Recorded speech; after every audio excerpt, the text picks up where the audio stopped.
So my all dear students, আমি আশা করছি তোমরা সকলে খুব ভালো আছো। স্মার্ট ইংলিশ স্টাডি পয়েন্টে তোমাদের স্বাগত জানাই। আজকে আমরা দ্বাদশ শ্রেণীর অর্থাৎ এবছর যারা উচ্চ মাধ্যমিক পরীক্ষা দিতে চলেছো তাদের জন্য সনেট 18 থেকে সাজেশনের ভিডিও নিয়ে আলোচনা করব। এবং যে সমস্ত প্রশ্নগুলির বাইরে কিন্তু তোমাদের কোনোভাবেই কোনো রকম আলাদা প্রশ্ন থাকতেই পারে না। তো চলো শুরু করি একদম মূল আলোচনা। তো তোমাদের প্রথম প্রশ্ন দেখো, the sonnet is address to a, অথবা who is the sonnet address to. এখানে কিন্তু আনসার হবে option A, young man. Next number 2, the summer mentioned in the poem is very, answer হবে অপশন সি, রাফ। নাম্বার 3 দেখো, a summer's day is not lovely as, answer হবে option A, the young friend. Number 4, nature's changing course is, answer হবে option C, untrimmed. Number 5, the word heaven here stands for the, answer হবে কিন্তু option B, sky. Next, number 6, his cold complexion dimmed, here his refers to, answer হবে কিন্তু the sun. Number 7, the sunshine makes the summer too hot, answer হবে often, option D. Number 8, the month referred by the poet in the sonnet is, অর্থাৎ কবির দ্বারা যে মাসটার কথা এখানে তুলে ধরা হয়েছে সেই মাসটি হচ্ছে কি, আনসার হবে অপশন এ, মে মাস। Number 9, the wind that blow in summer in Shakespeare's sonnet 18 আর, আনসার হবে কিন্তু অপশন ডি, রাফ। অর্থাৎ গ্রীষ্মকালে যে বাতাস বা বায়ুটা প্রবাহিত হয় সেটি কেমন, আনসার হবে কিন্তু কর্কশে, rough. Okay. Number 10, thou art more lovely and more temperate. The word thou refers to, এক্ষেত্রে তোমাদের কিন্তু আনসারটা হবে অপশন সি, দি পোয়েটস ফ্রেন্ড। ওকে, অর্থাৎ কবির বন্ধুকে বোঝানো হয়েছে। Number 11, but the eternal summer shall not fade. The word opposite in meaning to eternal is, এখানে কিন্তু আনসার হবে momentary, option B. Number 12, the poet compares his beloved to, answer হবে option C, a summer's day. Number 13, compared to a summer's day, the poet's friend is, answer হবে option A, more lovely and more temperate. So friends, পরবর্তী প্রশ্নগুলি নিয়ে আলোচনা করার আগে সবার কাছে একটাই রিকোয়েস্ট, যারা চ্যানেলে নতুন অবশ্যই চ্যানেলটিকে সাবস্ক্রাইব করে বেল আইকনে হাত দিয়ে রাখবেন। তো যারা চ্যানেলে সাবস্ক্রাইব অলরেডি করে রেখেছেন তাদেরকে অসংখ্য ধন্যবাদ জানাচ্ছি। সো দেখো এবার পরবর্তী প্রশ্নগুলো। তো এবারে কিন্তু আমরা নাম্বার 14 নিয়ে আলোচনা করব। তো দেখো 14 দাগেরটা, the phrase gold complexion dimmed means, এখানে তোমাদের আনসার হবে দি সান রেস ফেড, অর্থাৎ অপশন সিটা তোমরা দেখতে পাচ্ছ। 15 দাগেরটা দেখো, the beauty is never lasting is the, এখানে কিন্তু আনসার হবে option B, law of changing course. 16 দাগেরটা দেখো, the poet asserts that the his poetry will eternalize, এখানে আনসার হবে option A, the youth of his friend, অথবা এই অপশনটা অন্যথায় থাকতে পারে এইভাবে, দি beauty of his friend. Next 17, the poet asserts that his friend will never loose position of his, answer হবে বিউটি, অপশন সি। নাম্বার 18 দেখো, the poet asserts that even dash cannot fade the beauty of his friend, এক্ষেত্রে তোমাদের কিন্তু উত্তরটা হবে option C, death.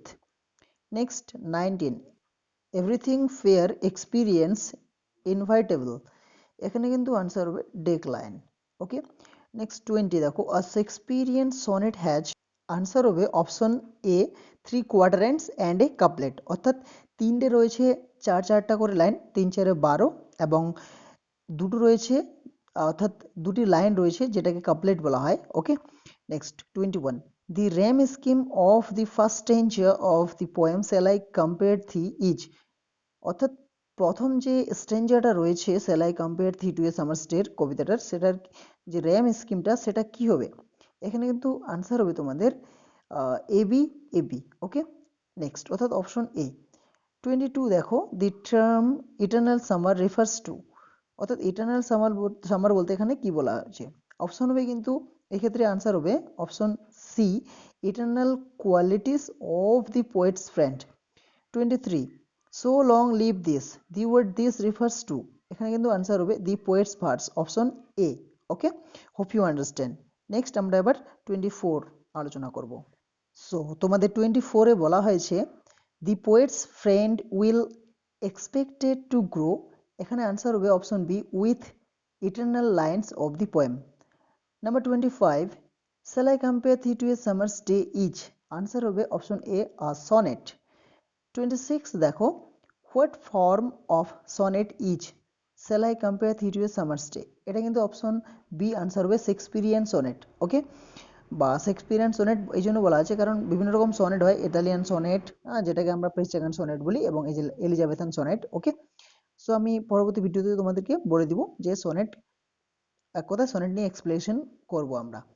Okay, next 27, the rough wind of summer, answer হবে option দেখতে পাচ্ছ বি, যে shake the darling buds of May, অর্থাৎ মে মাসের ফুলের কড়িগুলিকে নাড়িয়ে দেয়। নাম্বার 28 দেখো, dash shall not bark the poet's friends wonders in its sad, answer হবে কিন্তু option A death. Next 29, the eye of heaven in Shakespeare's sonnet 18 refers to, answer হবে option A, the sun। 30, but the eternal summer shall not fade, here thy refers to, এখানে দাই বলতে বা তোমাকে বলতে বোঝানো হয়েছে, আনসার হবে অপশন সি, শেক্সপিয়ার্স ফ্রেন্ড, অর্থাৎ শেক্সপিয়ারের বন্ধুকে বোঝানো হয়েছে। 31, the poet's beauty will live as long as, এখানে কিন্তু আনসার হবে option C, men can breathe or eyes can see। Okay, 32 এবং এটি তোমাদের শেষ এমসিকিউ, এগুলির বাইরে তোমাদের কোনো এমসিকিউ থাকবে না, আমি প্রথমেই বলে নিয়েছি, অতএব অবশ্যই এগুলোকে কেয়ারফুলি কমপ্লিট করে নিবে তোমরা। দেখো, the death has no control over, answer হবে the young person. So friends, এবার আমরা এসিকিউ প্রশ্নগুলো একবার দেখে নিব, যে যে সমস্ত এসিকিউগুলোর বাইরেও কিন্তু তোমাদের কোনো রকম এসিকিউ আসতে পারে না। তো এই 32টা ছিল এমসিকিউ, চলো এবার আমরা এসিকিউগুলো দেখে নিই। তো বন্ধুরা, এসিকিউগুলো নিয়ে আলোচনা শুরু করার আগে একটা কথা বলে রাখছি, যে যে সমস্ত কোয়েশ্চেনের উত্তরগুলি তোমাদের করতে অসুবিধা হবে অবশ্যই কমেন্ট সেকশনে কমেন্ট করে জানাবে, আমি অ্যাজ সুন অ্যাজ পসিবল তোমাদের কমেন্টের উত্তর দিয়ে দিব। So let's start. So long live this, what is refer to here as this, এখানে দিস বলতে কি বোঝানো হয়েছে? তো এক্ষেত্রে তোমাদের আনসার হবে this refer to here the poet's verse, বা পোয়েম বললেও হবে, কবিতাটিকে বোঝানো হয়েছে এখানে দিস বলতে। Next, what will make the beauty of the poet's friend eternal, অর্থাৎ কবির বন্ধু সৌন্দর্যকে কি চিরন্তন করে তুলবে? তো এক্ষেত্রে আনসার হবে the verse of the poet. Okay, next, what does the eye of heaven refer to, এটা কিন্তু তোমাদের জন্য একটা মোস্ট ইম্পর্টেন্ট কোয়েশ্চেন, যে আই অফ হেভেন বলতে কি বোঝানো হয়েছে, বা স্বর্গের চোখ বলতে কি বোঝানো হয়েছে? তো এক্ষেত্রে তোমাদের আনসার হবে কিন্তু the sun is referred to here as the eye of heaven. Okay, next 4 দেখো, how is gold complexion of the sun dimmed, এখানে হবে যে কিভাবে সূর্যের যে চমক সেটা ফ্যাকাশে হয়ে যাচ্ছে বা ঢাকা পড়ে যাচ্ছে, আনসার হবে the gold complexion of the sun is dimmed by the clouds. Okay, next number 5, how long is summer's lease, answer হবে summer's lease is too short, অর্থাৎ গ্রীষ্মের যে স্থায়িত্বকালটা লিজ অর্থাৎ স্থায়িত্বকাল সেটা খুবই কিন্তু সংক্ষিপ্ত বা short time. Next number 6, but the eternal summer shall not fade, what does the word summer refer to here? Okay, এখানে গ্রীষ্ম বলতে কি বোঝানো হয়েছে? আনসার হবে the poet's friend's beauty. Okay, অর্থাৎ কবির বন্ধুর সৌন্দর্যকে এখানে গ্রীষ্ম বলতে বোঝানো হয়েছে। Number 7, why does the poet want to compare his friend to a summer's days? Okay, number 8 আমি বলে দিয়েছি, যে সমস্ত উত্তরগুলি তোমাদের অসুবিধা হবে করতে অবশ্যই কমেন্ট করবে। Number 8, what gives life to the poet's friends in Shakespeare's sonnet number 18? Okay, number 9 দেখো, how long will the young man be remembered in Shakespeare's sonnet number 18? Number 10, what kind of a poem is shall I compare thee to a summer's day? Okay, so এটা তোমরা বুঝতে পারছো যে একটা Shakespearean sonnet. Number 11, what shall death not bark about in Shakespeare's poem? What does Shakespeare compare his friend to? Number 13, and often his cold complexion time, whose gold complexion is refer to here. তো তোমরা আনসারটা অবশ্যই পারবে হয়তো, আমি সেই জন্য বলে দিচ্ছি না এবং বলে নিলাম যে উত্তরগুলি অবশ্যই যদি না পারো তো কমেন্টে জানাবে। সো নেক্সট এবার দেখো 14 নাম্বারটা।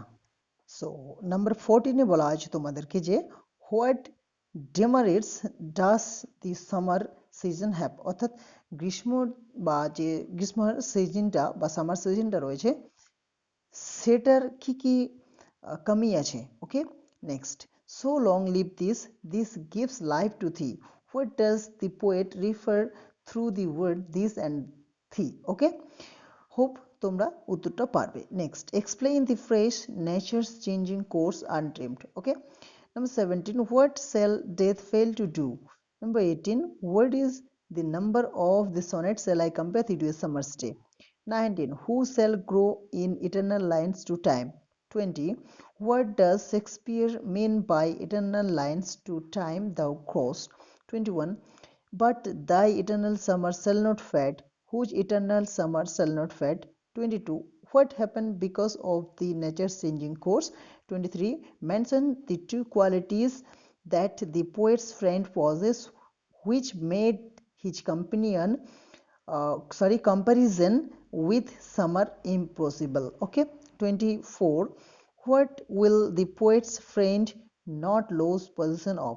25, how will poet grow to time?